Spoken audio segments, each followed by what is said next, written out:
I had never met another human before.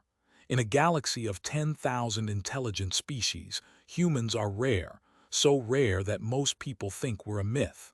But when I pressed my hand against the Temple of the Ancients and it lit up for the first time in a million years, I found out why we're rare. We're not newcomers to the galaxy. We built it. My name is Marcus Cole and I am 16 years old, and as far as I know, I'm the only human on the planet Vethara. Maybe the only human in this whole system. My parents were traders who settled here before I was born, bought a small shop in the capital, and spent the rest of their lives selling imported goods to species who had never seen a human before. Most Vetharans had never seen a human at all. I grew up being stared at, poked at occasionally. Look at the smooth skin, they'd say. Only two eyes, how does it see? I went to Vetharan schools, spoke Vetharan languages, ate Vetharan food. But I was always the alien, always the odd one. The other kids weren't cruel, just curious in the way kids are. They'd ask me why I didn't have scales, why my blood was red, why I needed to sleep so much. I never had good answers. I didn't know any other humans to compare myself to. Everything I knew about my own species came from encyclopedia entries that were mostly wrong. The Temple of the Ancients was 300 miles from the capital, sitting in the middle of a desert that nothing else wanted to live in. Every habitable planet in the known galaxy had at least one, some had dozens. They were all identical. Massive silver structures, perfectly smooth, no seams, no doors, no windows. Impenetrable. Every species had tried to open them. Lasers, explosives, drills, acids, nothing worked. Nothing even scratched the surface. They'd been standing since before any current civilization had records. A million years, maybe more. Whoever built them, the ancients, had left these structures on every world like monuments to a civilization, so advanced it made every living species look like children. And then they vanished. No bodies, no ruins, no records. Just these silver temples standing silently on 1,000 worlds, keeping whatever secrets they held locked inside forever. Our school trip took 6 hours on a transport bus. When we arrived and I saw it for the first time, rising out of the red desert like a silver mountain, I understood why people called them temples. It felt sacred. It felt like standing in front of something that knew more than you ever would.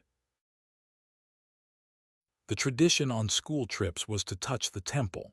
Every student walked up, placed their hand on the silver surface, and felt the strange warmth of it. It wasn't metal, at least not any metal anyone had ever identified.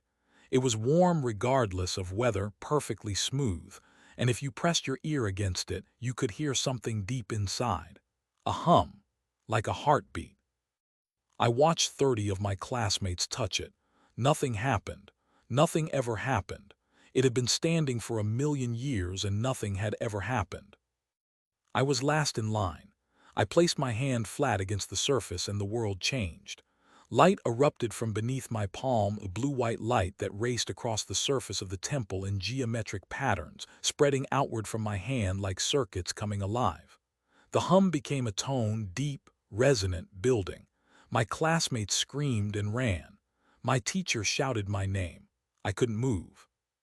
My hand was locked to the surface, and the light was spreading, climbing the walls of the temple, illuminating patterns that had been invisible for a million years.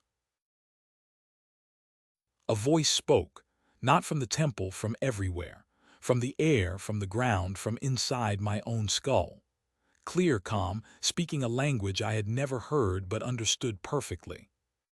DNA scan complete. Human DNA detected. Access granted.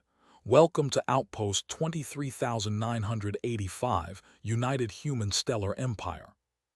The light stopped spreading. My hand released. And directly in front of me, in a wall that had been seamless and solid for a million years, a door appeared. It slid open without a sound, revealing a corridor that stretched into the interior of the temple, lit by the same blue-white light.